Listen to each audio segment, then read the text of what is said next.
Bom dia, retornando pessoal às nossas atividades aqui do curso de atualização para agente de trânsito. Esse é o terceiro vídeo que estou gravando para os senhores e senhoras. Neste vídeo eu elenquei aqui para nós discutirmos, trocarmos algumas informações com relação à resolução 432 do CONTRAN. Essa resolução ela trata sobre a embriaguez ao volante. E é uma infração um procedimento que nós realizamos com muita frequência. Então, principalmente aí finais de semana, é raro um final de semana que você passa sem ter nenhuma ocorrência envolvendo embriaguez ao volante, seja na esfera administrativa ou seja na esfera criminal. Tá? Então hoje nós vamos discutir essa resolução. Por quê? Porque ela disciplina qual é o procedimento que nós, enquanto agente de trânsito, devemos adotar diante de uma situação que possa caracterizar a embriaguez ao volante. Tá? Então a resolução 432 ela é de 2013, né? E ela vem disciplinar esses procedimentos que a autoridade de trânsito ou os agentes de trânsito, no caso, o nosso caso, deve adotar diante de uma situação em que o condutor ele é flagrado ou conduzindo sob a influência de álcool ou ele é flagrado conduzindo sob alguma substância psicoativa, né? Ele se refere, esse processo de resolução ela se refere aos artigos 165, né? O 65 que trata da questão da embriaguez ao volante, da infração administrativa, né? O 276 e o 277, esses artigos aqui do CTB eles se referem às medidas administrativas e penalidades. E o artigo 306 também do CTB, e que esse artigo ele fala sobre o crime de embriaguez ao volante. Bom, para a gente iniciar a nossa discussão, o nosso debate aqui acerca deste tema, vamos pegar aqui direto no artigo 1º da resolução, né? Então, ela disciplina definir os procedimentos a serem adotados pelas autoridades de trânsito e seus agentes na fiscalização do consumo de álcool ou de outra substância psicoativa que determine dependência, para fins do que? De aplicação do artigo 165, 276, 277 e o 306 do Código de Trânsito. Já no artigo 2º, a resolução ela traz a questão da fiscalização, né? A fiscalização do consumo pelos condutores de veículos automotores de bebidas alcoólicas ou outra substância, né, deve ser um procedimento rotineiro, ou seja, a partir do momento em que nós, enquanto agente de trânsito, passamos a fiscalizar o trânsito de uma forma geral, a questão da embriaguez ao volante ela deve ser priorizada, deve ser adotada como um procedimento rotineiro, comum no nosso dia a dia, e não apenas como algo excepcional que deve ser realizado em períodos, em datas específicas, tá? Mas que deve ser um procedimento comum, rotineiro, que o agente deve desenvolver no seu dia a dia. Tá? O artigo 3º da resolução ele vai trazer como que eu vou caracterizar a embriaguez ao volante, como que eu vou atestar que um condutor ele está ou não sob o efeito de álcool ou qualquer outra substância. Tá? Então ele traz a confirmação da alteração da capacidade psicomotora em razão do álcool ou de outra substância que determine dependência, dar-se-á por meio de pelo menos um dos seguintes procedimentos a serem realizados no condutor de veículo automotor. Então, o artigo 3º é bem claro que eu tenho ali vários procedimentos que eu posso realizar. E para me caracterizar a embriaguez, seja o crime ou seja a infração, eu devo me valer de pelo menos um procedimento. Eu posso utilizar outros, posso ter 2, 3 procedimentos, mas no mínimo um procedimento eu vou ter que realizar para poder caracterizar a embriaguez. Tá? Esse procedimento seria qual? primeiro procedimento seria o que? Um exame de sangue. Ou seja, se levaria o condutor a um posto médico, seria feita a coleta do exame de sangue e posteriormente nós teríamos o resultado. Todavia, esse procedimento, para nós, enquanto agente, ele acaba sendo ineficaz, porque eu preciso constatar a embriaguez ali no momento, para conduzir ou não o condutor à presença da autoridade policial, ou para realizar apenas o procedimento administrativo. Eu não posso aguardar que o exame médico produza o resultado para posteriormente eu tomar as medidas. Então, na prática, para nós, enquanto agente fiscalizador, o exame de sangue ele fica praticamente inutilizado, é praticamente impossível a gente utilizar. Ele se aplica assim mais, por exemplo, quando o condutor, por exemplo, no caso do motorista que ele se envolve em acidente de trânsito e ele vem a óbito. Então ele deve ser submetido ao exame de embriaguez. E qual vai ser o exame que vai ser realizado no caso no cadáver? O exame de sangue, né? O 2. Exame realizado por laboratórios especializados, indicados pelo órgão ou entidade de trânsito competente ou pela polícia judiciária. Esse aqui se aplica no caso de que o condutor ele esteja conduzindo ou estava conduzindo sobre, por exemplo, efeito de substância psicoativa. Como que eu vou atestar? Através de um exame especializado. Vai ser encaminhado lá para um laboratório e esse laboratório vai produzir o exame e o seu resultado. Geralmente, realizado esse exame através de requerimento, de solicitação do Poder Judiciário ou da Polícia Judiciária, né? Também para nós, enquanto agente, não tem muita utilidade, tá? Na nossa prática diária, nós não realizamos esse exame aqui do inciso 2. O inciso 3, ele traz o teste em aparelho destinado à medição do teor alcoólico no ar alveolar, ou seja, o teste do etilômetro, popularmente conhecido como teste do bafômetro. O inciso 3 é a nossa realidade, é o exame que nós utilizamos rotineiramente quando constatamos algum condutor suspeito de embriaguez ao volante. Então esse teste aqui sim, nós utilizamos ele particularmente muito, praticamente sim, quase que em todas as situações.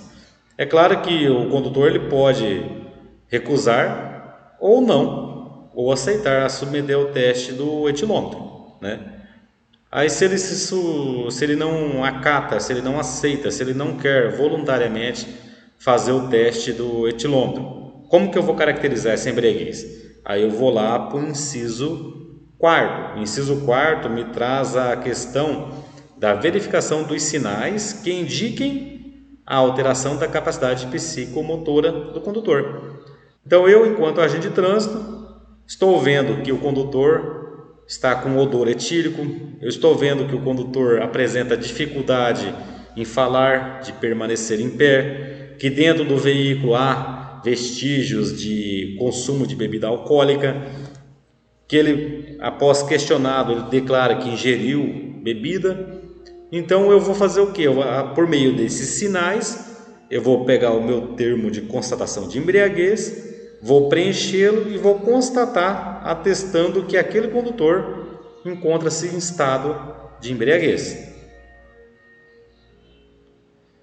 Prosseguindo, nós temos aqui a questão que, além do disposto nos incisos que eu acabei de falar com os senhores, eu posso utilizar outros meios de prova. Quais seriam esses outros meios de prova? Por exemplo, se é um acidente de trânsito no qual um condutor está embriagado, o outro condutor que não está no estado de embriaguez é uma testemunha do estado que aquele condutor está, né? Então a prova testemunhal ela é válida no caso da embriaguez.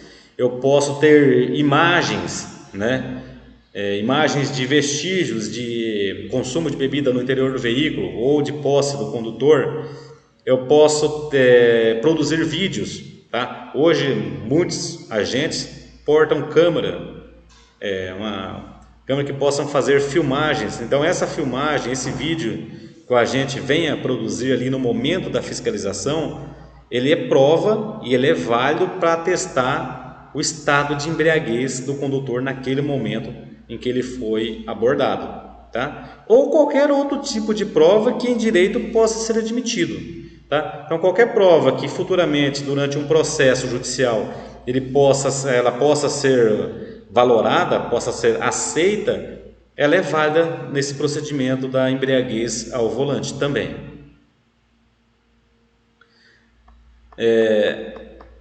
O parágrafo 2º deixa bem claro, que eu já tinha falado, que durante a fiscalização da embriaguez, o agente ele deve dar preferência o quê? Para o teste do etilômetro. Por quê? É o que vai dar o resultado na hora ali para ele. Diferentemente do exame laboratorial, diferente do exame de sangue, tá? Então esses outros exames ele demora para apresentar o resultado. Então no caso, por isso que a própria resolução já prevê que o agente ele deve dar prioridade para o teste do etilômetro, né? O parágrafo 3º diz que se o condutor apresentar sinais, vejamos, a palavra sinais está no plural. Logo, ela quer dizer o seguinte, que o condutor deve apresentar não um, ou seja, mais de um sinal que possa caracterizar a alteração da sua capacidade psicomotora, tá? Então, se ele apresentar sinais de alteração, conforme descrito lá logo à frente no artigo 5º, ou nós tenhamos a comprovação dessa situação por meio do teste, ou seja, ou ele apresentou o sinal de vestígio de embriaguez, algum sinal de embriaguez, ou ele fez o teste do etilômetro, e o condutor ele foi encaminhado para a realização do exame de sangue ou exame clínico, não será necessário aguardar o resultado desses exames. Por quê? Porque vai demorar. Eu vou esperar quantos dias para fazer a infração, o auto de infração, até sair o resultado do exame? Ficaria incoerente. Por isso que o parágrafo 3º já traz essa previsão. Se ele apresenta o sinal e não quer fazer o teste de alcoolemia, eu lavro o termo de constatação e faço o auto de infração, né? E encaminho para a autoridade policial. Eu não preciso aguardar exame médico ou exame de sangue, tá? Isso que o parágrafo 3º está dizendo aqui para nós. Tá? O artigo 4º ele fala especificamente do teste do etilômetro, ou seja, como que vai se dar esse procedimento, né? Primeira coisa, o etilômetro ele deve ter alguns requisitos que devem estar de acordo com as normas. Primeiro, eu não posso usar qualquer etilômetro, eu tenho que usar um etilômetro em que aquele modelo ele foi aprovado pelo Inmetro, tá? Então, o primeiro passo, o aparelho que eu utilizo, ele deve ser o quê? Aprovado. Por quem? Pelo órgão competente, no caso, o Inmetro, tá? Ser aprovado na verificação metrológica inicial, ou seja, quando eu compro o aparelho, ele já deve vir o quê? Aferido. Por quem? Pelo Inmetro, né? Então essa seria a verificação metrológica inicial. Eventual, ou seja, esporadicamente eu posso ter esse aparelho submetido a uma aferição. E anual, né? No caso nosso aqui, o anual, os nossos aparelhos, toda vez que ele vence o período em que ele foi aferido, que é o prazo de 1 ano, de 12 meses, ele deve ser novamente submetido a uma nova aferição, sob pena de o auto de infração ser nulo, tá? Se durante um processo judicial pelo crime de embriaguez for constatado que aquele condutor foi submetido a um teste de alcoolemia e que o aparelho que resultou aquele teste não estava aferido ou estava com a aferição vencida, aquele teste é nulo, consequentemente todo o processo se descaracteriza. O parágrafo único traz a questão das margens de referência, que é aquela tabela que a gente utiliza no nosso dia a dia para considerar a medição realizada e a de fato que vai ser aplicada no auto de infração. O artigo 5º nos traz a questão dos sinais de alteração, né? Ou seja, é aquele procedimento no qual o condutor não fez o teste, se recusou, né? Ou que eu não tenho o aparelho disponível para que ele seja submetido ao teste de alcoolemia. Então, o que o agente de trânsito vai fazer? Ele vai fazer o quê? Constatar a alteração do sinal. Como? Primeiro, esse condutor pode ser apresentado a um profissional de saúde, no caso um médico, e esse médico ele vai emitir um laudo Esse laudo vai concluir se a pessoa apresenta ou não estado de embriaguez. Também para nós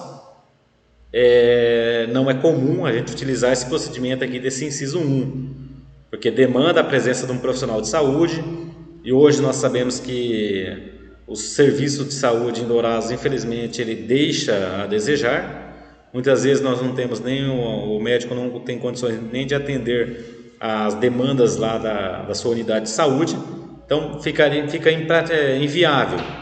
Nós aplicamos, no caso, então, o inciso 2. O inciso 2 é o quê? Constatação pelo agente da autoridade. 2 sinais, novamente, a palavra sinais no plural. Então, o condutor tem que ter mais de um sinal de embriaguez, né?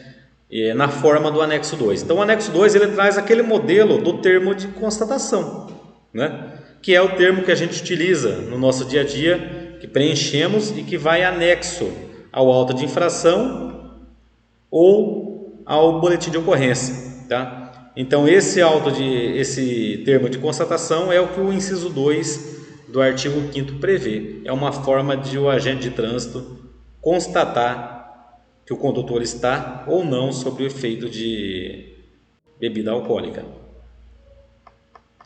O parágrafo 1º desse artigo, ele traz a questão da confirmar. Como que eu vou, para mim, confirmar a alteração da capacidade psicomotora, o agente ele deverá levar em consideração não apenas um sinal. É o que eu já falei para os senhores 2 vezes aí, desde o início da nossa transmissão, que eu não posso considerar apenas um sinal, mas sim um conjunto de sinais que comprovem, que corroborem aquela situação que o condutor está realmente em estado de embriaguez, tá? Os sinais de alteração da capacidade psicomotora de que trata o inciso 2 deverão ser descritos no auto de infração ou em termo específico. Ou seja, eu não tenho como escrever a alteração do estado em que o condutor está no auto de infração. Primeiro que não tem espaço para isso. Então eu vou utilizar o que? O termo específico. Qual que é o termo específico? Se é uma questão de crime, vai estar constando lá no boletim de ocorrência a situação, como se deu o fato,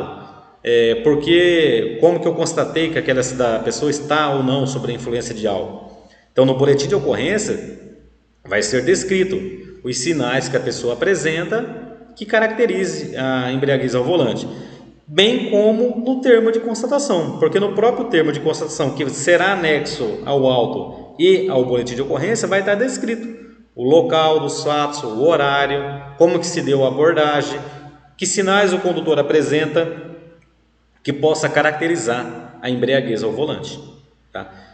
O parágrafo 2º diz que os sinais de alteração da capacidade psicomotora deverão ser descritos no auto de infração. É o que eu acabei de dizer para os senhores, eu estou apenas repetindo aqui.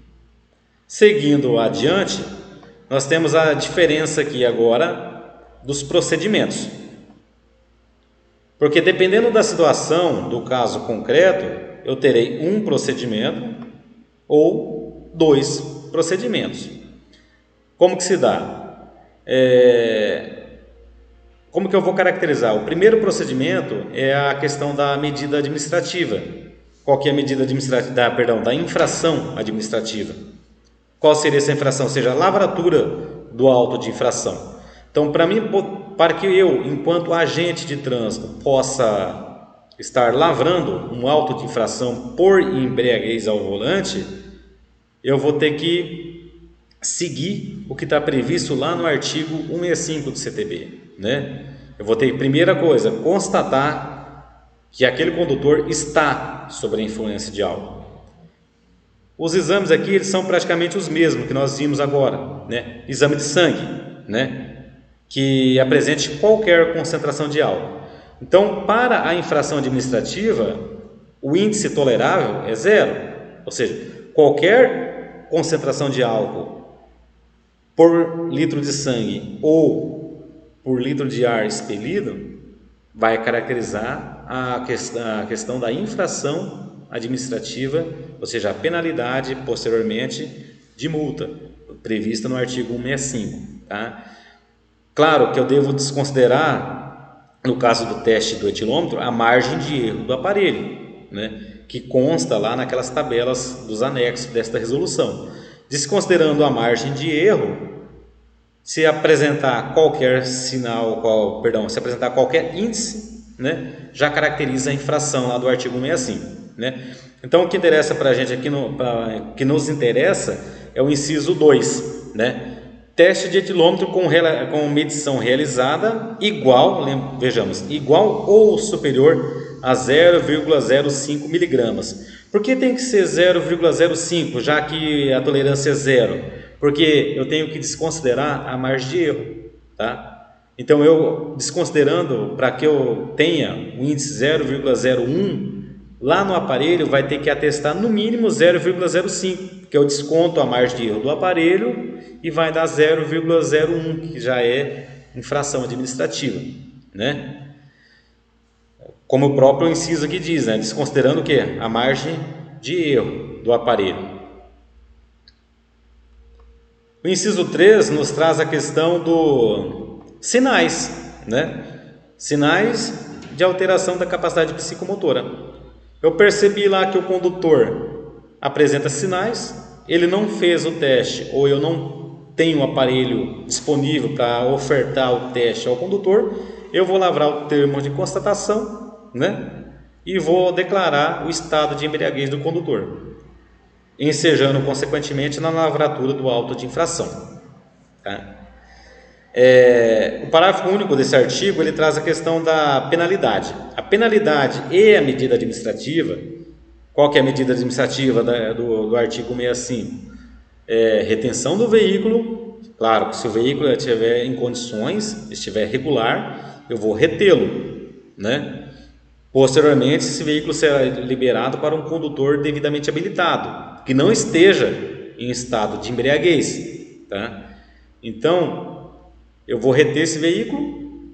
Se não for caso de retenção, vou remover o veículo e vou fazer o procedimento de recolher a CNH do condutor. Então, esses são os dois procedimentos administrativos que o agente vai adotar lá no momento da ocorrência de embriaguez ao volante. Recolho a CNH do condutor e faço a retenção do veículo ou a remoção, dependendo do caso, né? A questão que nos traz aqui gerou uma certa dúvida, que serão do parágrafo único, que serão aplicadas as penalidades de medida administrativa prevista no artigo 165 ao condutor que recusar-se a submeter a qualquer um dos procedimentos previstos no artigo 3º, sem prejuízo do crime previsto no 306, caso o condutor apresente os sinais. Então, esse aqui eu vou aplicar como? Eu abordo um condutor numa situação de rotina. Eu posso submetê-lo ao teste de alcoolemia? Sim, posso submetê-lo. Ele precisa apresentar sinais?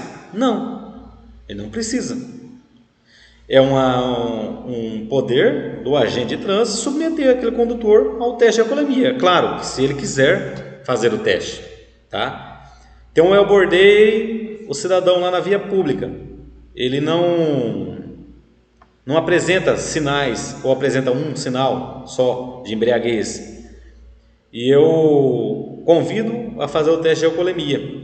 Ele recusa-se, ou seja, ele não quer fazer, fala, não vou fazer o teste de alcoolemia. Qual o procedimento? Eu vou lavar a infração lá do artigo 165 de dirigir veículo sob a influência de álcool, ou eu vou lavrar a infração lá do artigo 165A da recusa. Neste caso, eu devo fazer a autuação do artigo 165A, não apenas, não das duas infrações, a da dirigir sob a influência de álcool e o da recusa, tá? Eu entendi assim anteriormente, mas analisando, conversando, principalmente com o Ferreira acerca desse tema, analisando algumas decisões que tiveram na justiça, ou uma infração ou outra. Se o condutor apresenta um sinal ou não apresenta sinal, e é solicitado a ele a realização do exame do teste de alcoolemia, e ele recusa, eu vou fazer a infração do artigo 165A. Não configura crime, apenas uma infração administrativa. Faz o auto de infração, recolhe a CNH e retém o veículo até a apresentação de um condutor habilitado. Agora, se o condutor já apresentar mais de um sinal e recusar-se a submeter ao teste, Neste caso, eu vou lavrar a infração do 165, daquela de dirigir o veículo sob a influência de álcool, que é o 5961, se não me engano. Então, esse é o primeiro procedimento, é o procedimento da infração administrativa. Traduzindo para o nosso dia a dia, o quê? Ou seja, eu vou lavrar o auto de infração, vou recolher a CNH e vou reter o veículo, né?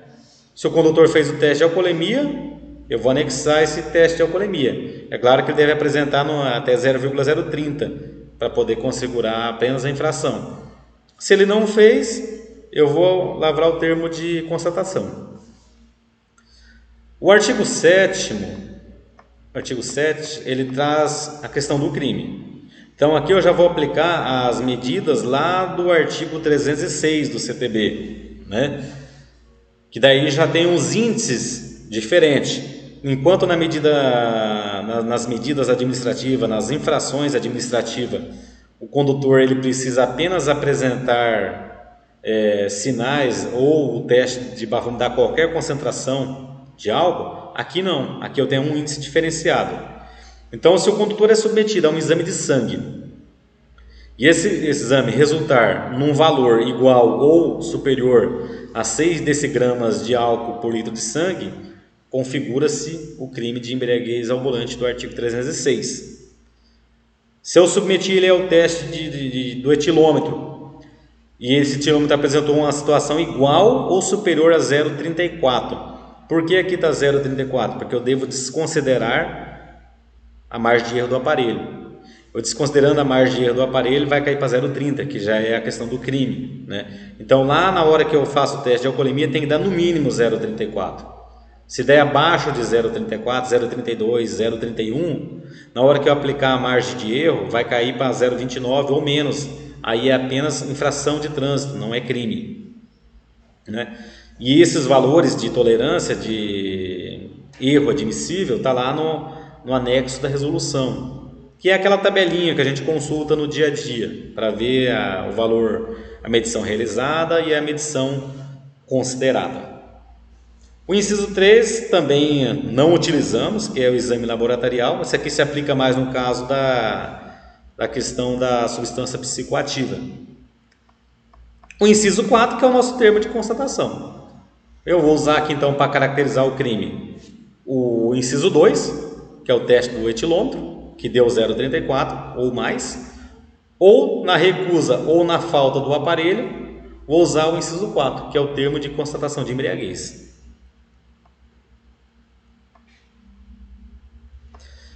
O parágrafo 1º aqui, ele é bem claro. A ocorrência de um não exclui a outra. Porque o condutor está sendo enquadrado por embriaguez ao volante, pelo crime do 306. Eu não posso deixar de fazer o procedimento administrativo. Cada procedimento deve ser feito no momento oportuno e dependendo da situação do caso concreto. Se a situação caracterizou tanto o crime quanto a infração, vai ser feito os dois procedimentos. Se resultou apenas em infração, vai ser feita apenas a infração. Então, eu não posso deixar de fazer um porque já foi feito um outro procedimento. O crime da embriaguez ao volante, que é o teor dessa resolução, né? Ou seja, a partir do momento que eu configurei o crime de embriaguez ao volante, né? O que vai acontecer? Condutor, testemunhas, se houver testemunhas no caso, né? Geralmente a testemunha é o próprio condutor, o próprio agente, né? Ele vai ser encaminhado o quê? Até a Polícia Civil, no caso, ou seja, a autoridade policial, para que seja lavrados os procedimentos cabíveis, né? Acompanhado do quê? De todo o procedimento, tá? De todo elemento de prova. Fez o teste de alcoolemia? É elemento de prova. Não fez, mas tem o termo de constatação? É elemento de prova. Eu tenho um vídeo que atesta o estado do condutor naquele momento? É elemento de prova. Tudo isso deve acompanhar o quê? O boletim de ocorrência que vai ser entregue aonde? Perante a Polícia Judiciária.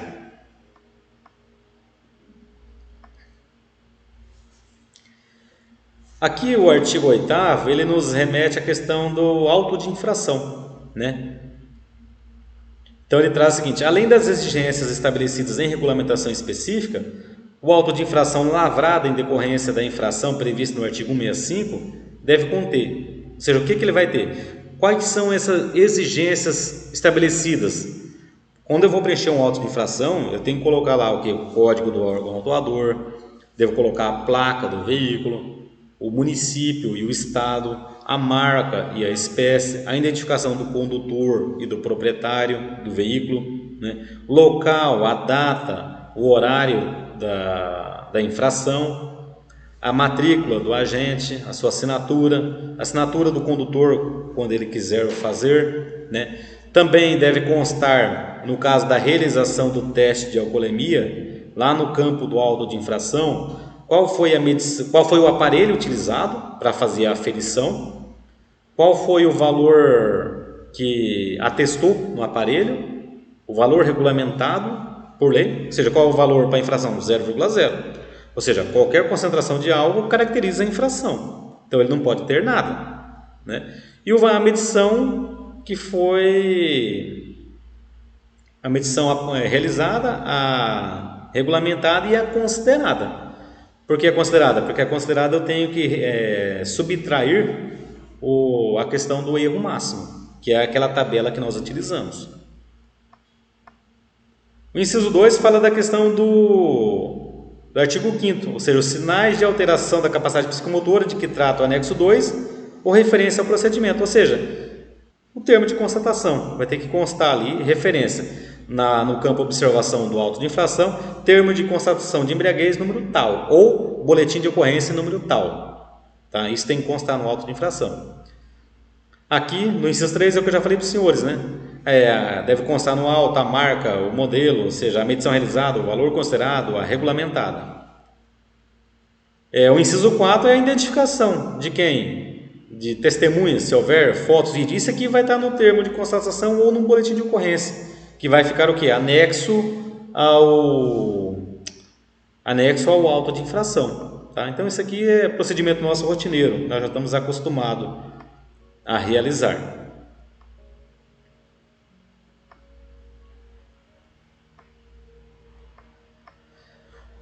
Das medidas administrativas, quais são as medidas? Eu já elenquei elas para os senhores logo no início do vídeo, né?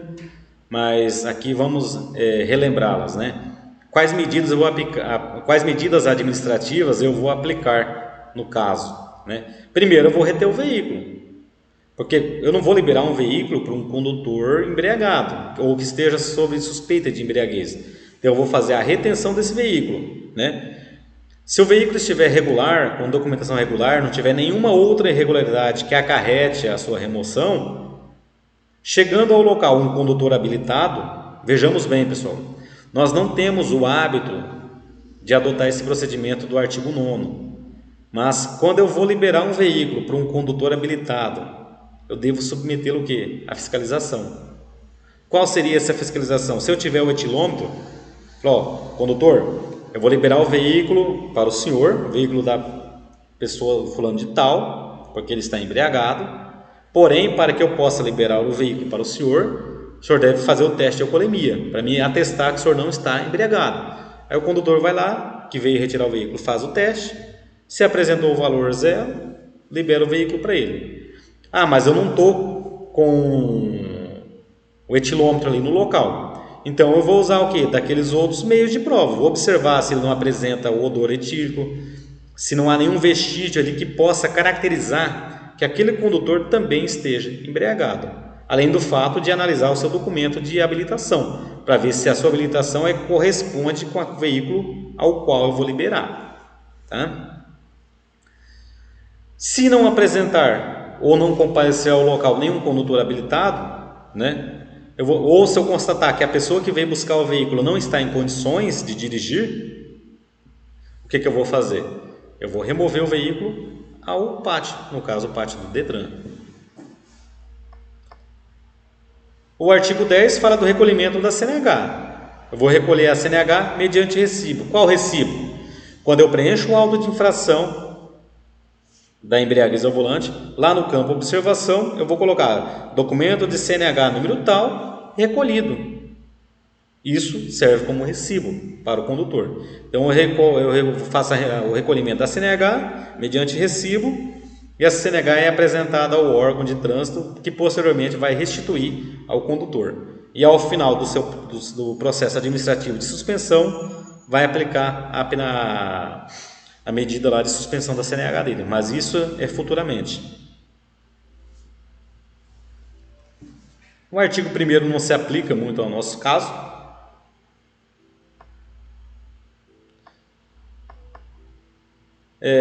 Das disposições gerais, já finalizando essa resolução.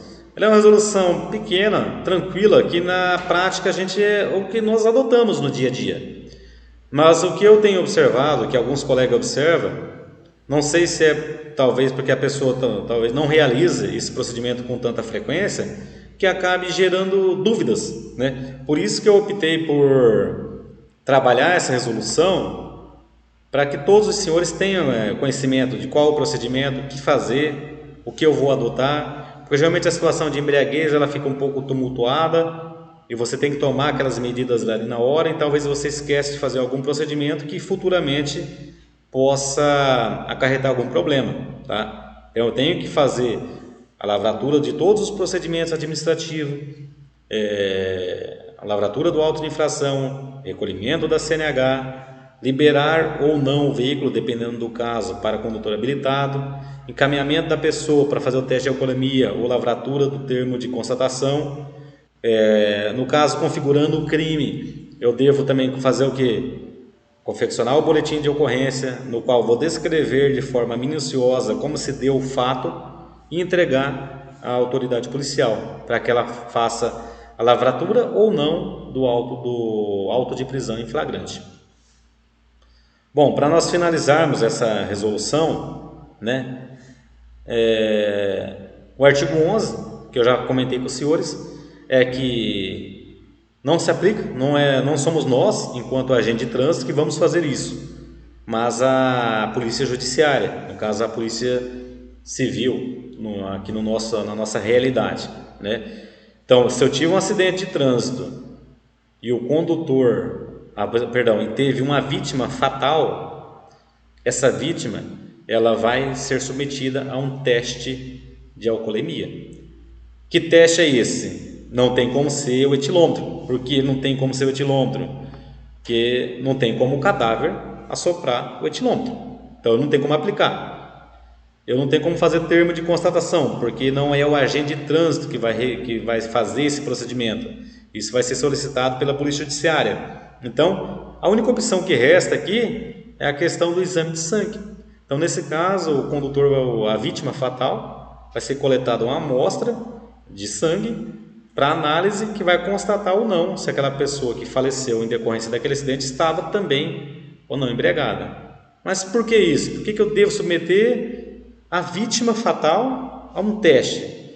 Porque se ficar atestado nos autos processuais, ou seja, durante o transcorrer do processo criminal, que aquele condutor lá que faleceu estava embriagado, esse fato pode atenuar a responsabilidade do condutor sobrevivente. Então, o outro condutor que sobreviveu ao acidente, ele poderia não estar embriagado. Poderia estar dirigindo de forma correta. E a vítima que veio a falecer estava embriagada e deu causa ao acidente.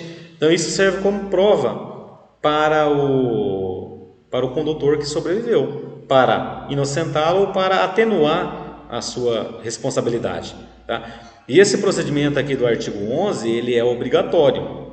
Não é assim, pode ser feito o teste de alcoolemia, exame de alcoolemia na vítima fatal. Não, ele deve. Isso já é entendimento pacífico na jurisprudência, nos tribunais superiores aí. A vítima fatal, decorrente de acidente de trânsito, ela deve ser submetida ao exame de alcoolemia.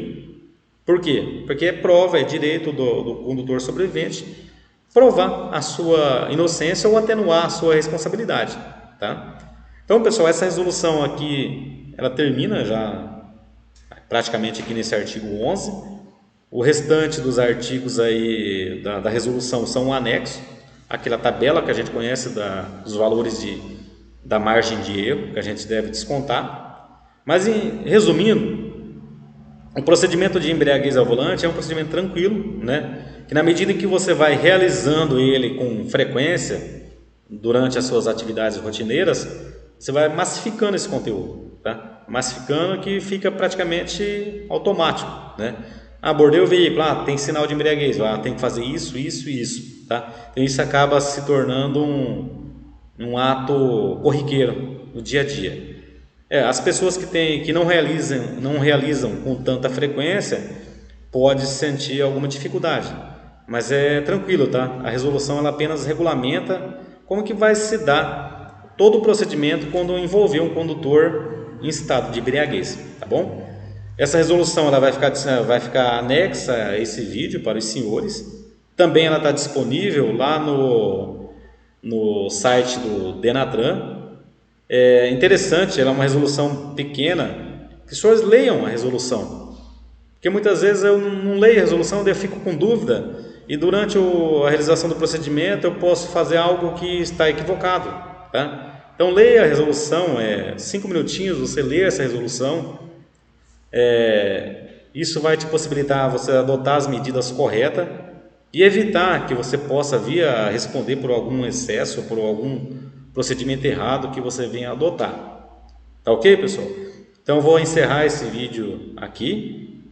Qualquer dúvida com relação à embriaguez ao volante, todos os senhores têm o meu contato pessoal, pode estar fazendo contato, a gente vai trocando ideia. Tem algumas coisas que talvez, que nem por exemplo eu falei do auto de infração lá, de fazer os dois, da recusa e o da embriaguez, conversando com o Ferreira, analisando depois as decisões judiciais, a gente vê que não é isso, né? É um ou outro, né? Então a gente vai adequando a nossa conduta na medida em que nós vamos conversando, tirando dúvida no dia a dia. E não é nenhum demérito na hora de um procedimento você ficar com dúvida, né? Você está numa guarnição geralmente composta por 3 membros, sentiu dificuldade num procedimento ali, pergunta, questione. Se os 3 ali tiver com dúvida, entre em contato com alguém que você acha que possa sanar a sua dúvida ali. O importante é você fazer o procedimento correto e não deixar margem para que você venha a responder depois por algum erro ou por algum abuso, tá ok?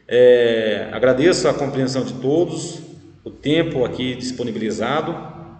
E qualquer dúvida, possa fazer contato, podem me ligar, vocês têm meu contato, que a gente vai sanando as dúvidas aí da forma que possa ficar bom para todos. Muito obrigado, tenham um bom dia, boa tarde ou boa noite. Eu não sei em qual horário senhores ou senhoras estão assistindo este vídeo.